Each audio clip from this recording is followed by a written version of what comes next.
Alrighty, so now that we have our server or service infrastructure in place, we can start working on the API calls that have to do with authentication and registration.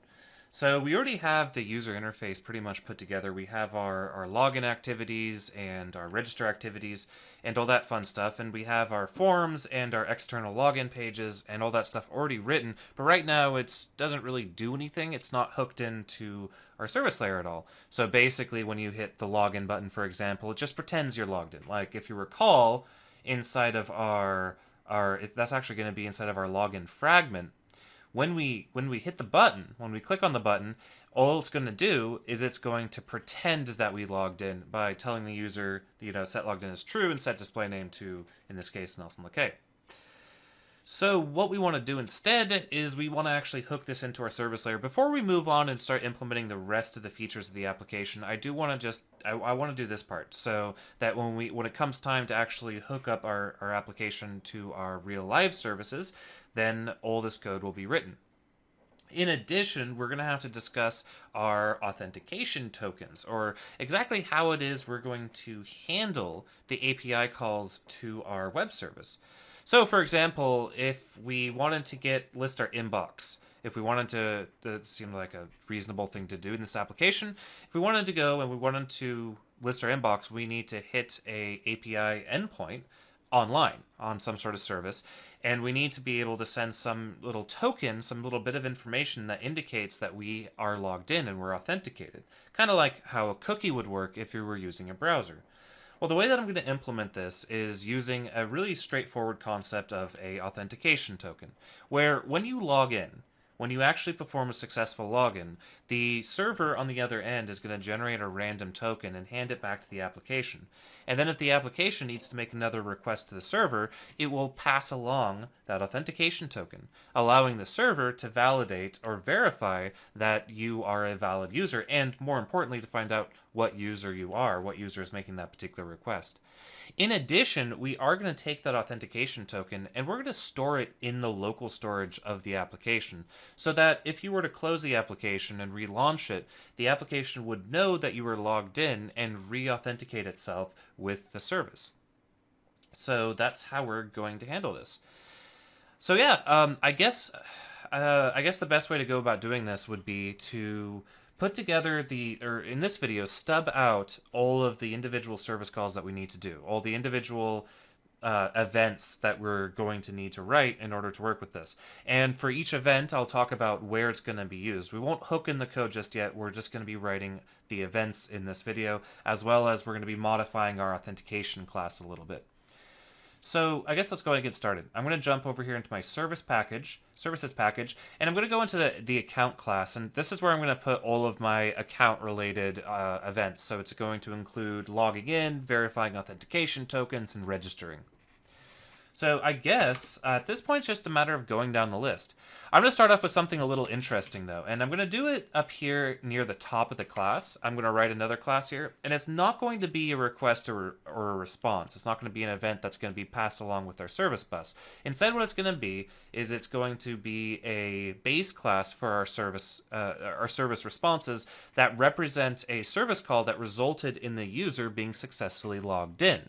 So why am I doing this? Well, the reason is there's a variety of ways to log into this application. You can log in from an external service like Facebook, or you can log in using a username and password combination.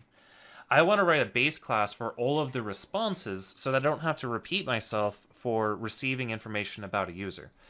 You'll see what I mean here in a second. So I'm going to go ahead and I'm going to say public static, and I'm going to call this a user response. So public static class user response, and he's going to inherit from service response. And then for his members, he's going to have a public string ID. Oops, public int ID, I mean. A public string, now we need our other parameters, such as our avatar URL. We're going to need our display name. We're going to need our username. And in this case, I'm going to capitalize the N to make it more consistent with our display name. And we're going to need our email.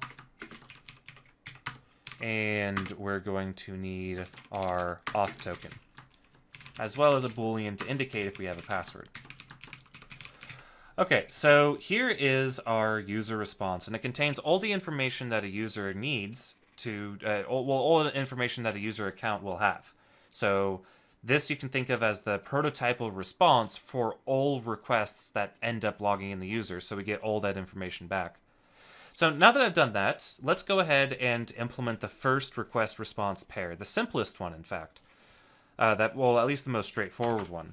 So down here at the bottom of the class, I guess I could do this right underneath user response. Doesn't matter where I do this. The only reason I wanted the user response class up here near the top of the class is because it's different. It's not the request response pair that we've been used to writing. Anyway, we'll go ahead and create a public static class. And what's the first thing that I want to handle? Well, I want to handle a user logging in with the username and password. Really, really simple. So what we're going to do is we're going to write a class called login with username request.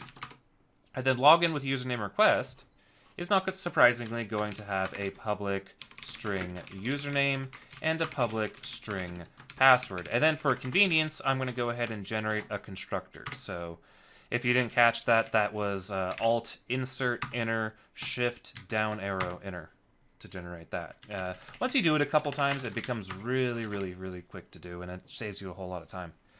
All right, next up, let's do the corresponding request. So this corresponding request will be a public static class login with username response, and he will inherit from user response. So you see what I did here. So I have this user response and it has all the information about the user, and then my login with username response, when the server returns that response, it's going to return all my account information. But now I don't have to repeat myself for the other login events. So again, where will this event be fired from? Well, it'll simply be fired under our resources layout login, or in this case, our fragment login. It'll be fired from right here. If you recall, we have our fragment login, or login fragment. So, yeah. Jumping back here, let's go ahead and write our next event, our next service API call that we're going to need to handle is going to be a little non-obvious. It's going to be logging in with a local token, a local authentication token. So I'm going to say public static class login with local token, and he's going to have a public string, and then we're just going to do auth token. And then I'll generate the constructor.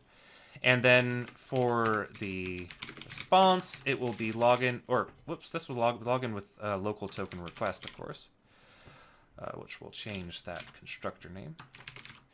Login with local token response, which will extend user response. So the login with local token, what this does is, let's imagine for a second that the user logs in with the username and password. And so he logs in, and the server returns to him an authentication token, which you can see up here in our user response, that allows the server to uniquely identify this user. Now let's say the user shuts down the application, and let's say just restarts his phone, so memory is completely wiped, starts his phone back up, launches the application. Now he'll expect to be still logged in. What needs to happen, though, is the application needs to retrieve all of the information about it needs to do two things.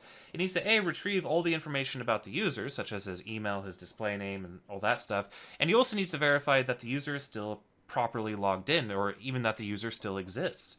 So because we can imagine that maybe between the user shutting down his phone and restarting it, and then he tries to log in again, or tries to launch the app again, that his account has been deleted. So we need a service API call that will ask the server if the authentication token that we previously received is still valid. And if it is, provide all the details about the user back to us. So that's what the login with local token is. And if this fails, if this API call fails, then what's going to happen is we're going to have to tell the user to log back in again. So to provide his username and password again. Okay, so that is our login with local token request. Next one will be interesting. Public static, we haven't talked about this much. Public static class login with external token request. And of course, we'll have a public string, and it'll be, in this case, it'll be provider. And then we're going to have a public string token, and then a public string client ID. And I'll go ahead and generate a constructor with all these parameters. So what's going on here? Actually, in fact, I don't even need to do that. I don't need to retrieve the client ID from a constructor parameter because it's always going to be Android. So what is this? Login with token request. And we'll have, of course, our public static class login with external token response, which will inherit from user response.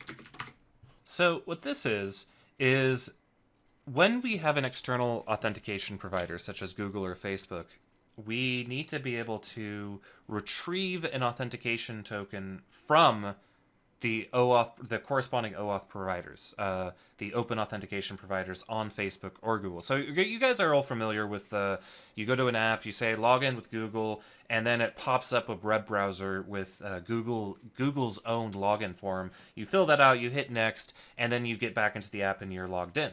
But you're logged in using an account from an external provider.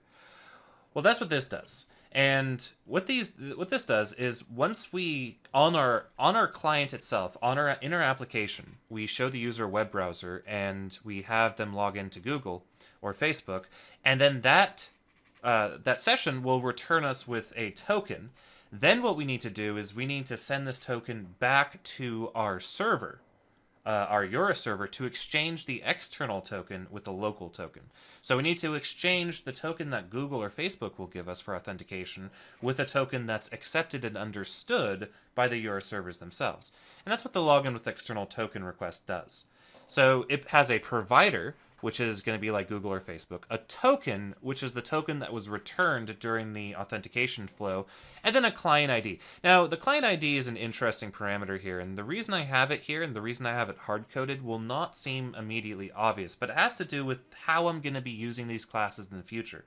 I'm actually going to be using these classes to make the actual web requests to the actual server to avoid me having to repeat code. And as a result, I'm hard coding in a value that's always going to be sent to the server. So anyway, that's our login with external token stuff. All right, so that's our logging in. Those are all the things that we need to do in order to log in with our application. Let's move on to how it is we're going to go about registering. So registering is going to be pretty straightforward as well. We'll first have our public static class, and we'll do a register request. And the register request is going to have a public string username, public string email. This should look familiar now. These are all the fields that we have on that register form that we created all the ways back. Public string password, and we're also going to go ahead and have a public string client ID as well. And the client ID is going to do the same thing. We're simply going to say client ID equals Android. Okay, what about our register response? What do we need for that? Well, our register response, we've conveniently already basically written. It's going to be our user response. So our user response class is going to essentially be our register response, because the server is going to return back all the information such as the avatar URL, the display name, and most importantly, the auth token. So what's happening is when we register, when we hit the register button, we're not only creating an account, but we're logging in at the same time. And so that one API call will log us in as well as create the account. However, there's going to be one more register method that we need to write, and that's going to be our register with external token request. And for him, he's going to be very similar to the register request. We're going to have our username, our email, but he's not going to have a password, and he's also going to have an external provider. So we'll have provider, and he's also going to have a token, so our external token.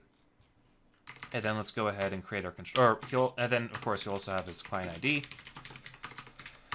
So then we'll go ahead and we'll do all that stuff, and we'll set client ID to Android. And then we're also going to have a public static class register with external token response, and our response is going to simply inherit from our user response. Okay, so what is this?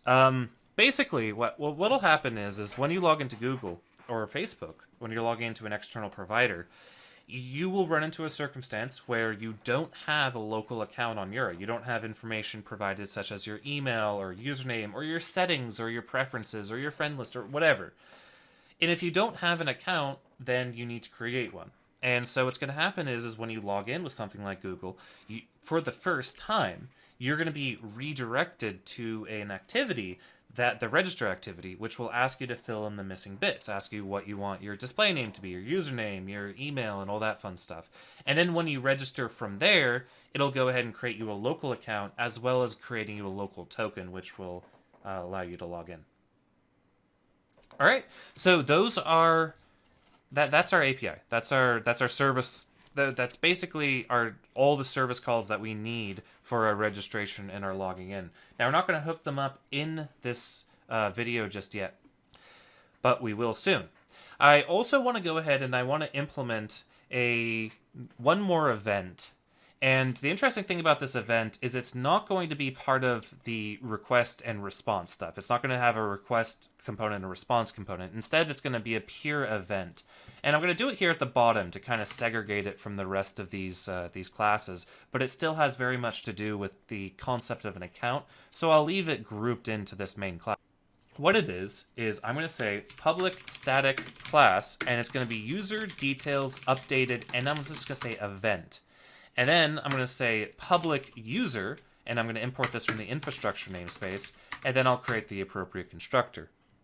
So what's going on here is this is an event that's going to be dispatched to the event bus whenever a service call updates a user in any way. So, for example, if we change the user's avatar, change the display name, we need to let the rest of the system know that that happened. And that's what the purpose of this event is. So this will, like, for example, you guys remember how we have our profile layout? This guy right here that lets us choose our avatar and our display name. Now, what if we do that, and once we do this, we need to tell the rest of the application about it because, for example, we also have our nav drawer, and our nav drawer has our avatar and our display name. So our nav drawer has to get updated whenever the profile makes a change. And so we're going to accomplish that interaction by having a user details updated event that other components can listen for. And whenever that happens, it'll update the avatar and the display name. We'll hook that up later. The last thing I want to go ahead and do in this video is I want to make some modifications to my auth class. So my auth class, under infrastructure auth, is the guy that kind of contains our user, but he does a little bit more than that, or he needs to do a little bit more than that. I also want this auth class to keep track of whether or not we have an authentication token already. So remember how I said once you log into the application, and you close the application, start back up, I want you to still be logged in. How do you accomplish that? You accomplish it with an authentication token. So we have that authentication token and we store it in the application's shared preferences. And shared preferences are a really straightforward key value store in Android. So let me go ahead and show you guys how to go about doing this. What I'm going to do is I'm going to create some private static final string auth preferences, private static final string preferences token. So we're going to need some magic strings later down the file. So we start off by declaring two private constant strings. Then what I'm going to do is down here, underneath my private final context, I'm going to say private final shared preferences, and I'm going to say underscore preferences. Then what I'm going to do is underneath our private user, I'm going to say private, oops, I don't want an underscore there, a private string auth token, which will store a reference to our current auth token. Now inside the constructor, what I'm going to do is I'm going to establish our preferences. And I'll talk about what's going on here in a second after I write this out so you guys see what the code looks like. So our shared preferences is in Android this sort of key value store where I can store little bits of data that are indexed by string keys. And you see that I'm getting it from the context, in this case from the application, and I'm getting a shared preferences object, and I'm passing in which shared preference, what's the name of the shared preferences that I want. And in this case, I'm passing in the magic string auth preferences. And it doesn't so much matter what you pass in here, as long as it's used with that in the application in the same way. So as long as any other thing that needs to get a reference to the shared preferences needs to know this string, this auth preferences string. Otherwise, it doesn't really matter. It's all arbitrary. Now that I have a reference to my shared preference key value store, which will be persisted when the application gets shut off and turned back on, I can go ahead and get a reference to my auth token, or see if my auth token has been added to my shared preferences by saying auth token equals preferences.getString auth preferences token, and then for my default value pass in null. So what this is doing is this is saying, go get from the shared preferences object a value, a string in this case, as you see get string, that is keyed by this particular key, in this case auth preferences token. And if you couldn't find it, return null to indicate that this key hasn't been set yet. All right, so let's go ahead and jump down, and I'm going to create a couple methods, some simple accessors first. I'm going to say get auth token, and it's simply going to say return. What are you doing? Stop that badness. Return auth token. And then I'm going to say public boolean has auth token. And the has auth token will simply return auth token does not equal null and not auth token.empty. So this will ask if we have an auth token stored anywhere. Then what I'm going to do is I'm going to create a public void set auth token, which will have a string auth token parameter. And for set auth token, we're simply going to say this auth token equals auth token. And then what I'm going to do is I'm going to store the auth token back in shared preferences. So to store values back into a shared preferences, you need to get a reference to an object called the shared preferences editor. So to do that, I'm going to say shared preferences.editor, editor equals preferences.edit. And so the edit method of the shared preferences object returns this editor object. Now that I have a reference to this editor object, I can make changes to my shared preferences, such as saying editor.putString auth preferences token, and then pass an auth token. So now we're storing the auth token. Then I can commit the changes by doing editor.commit. So this will save all of the changes I just made back into the shared preferences, so that the next time this application is restarted, we now have our reference to our auth token. The last thing I want to do in this class is create a public void logout method. And the logout method is pretty straightforward. It's first going to clear out our auth token by saying set auth token null. So that'll clear out the existing auth token, which is important because the next time the application launches, it's not going to try to use the old auth token to log in.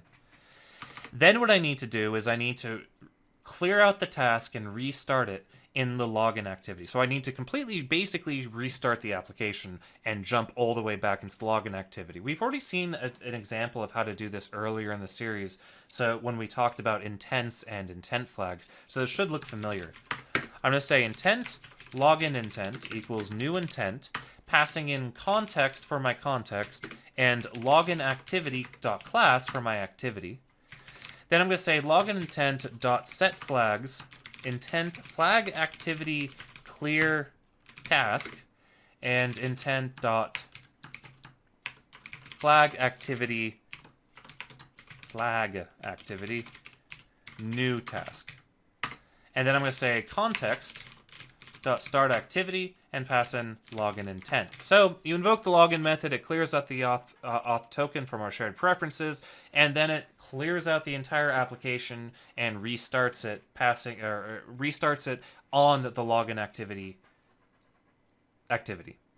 And yeah, that's basically how we're going to log out.